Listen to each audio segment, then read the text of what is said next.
ka-vlog. Umiinom tayo ng buko juice. Ayun yung nagtitinda ng buko juice. Ito, inumin ko na.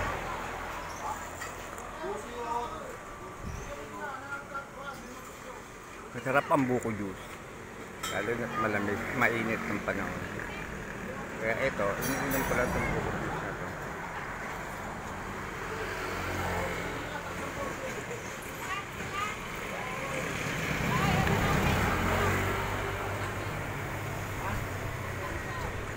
Tampung piso lang itong buko juice na to.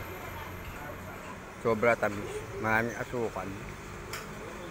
Pero nakakapawi ng uhaw. Ayan o, maraming bumibili. Dito tayo sa talyer. Talyer ng mga muffler.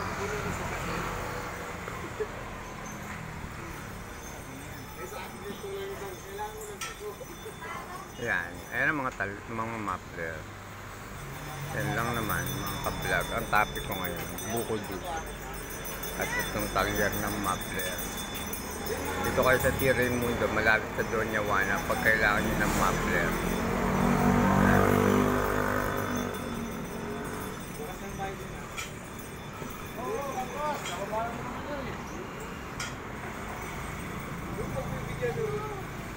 Like, share, and follow mga ka-vlog. Like, share, and follow.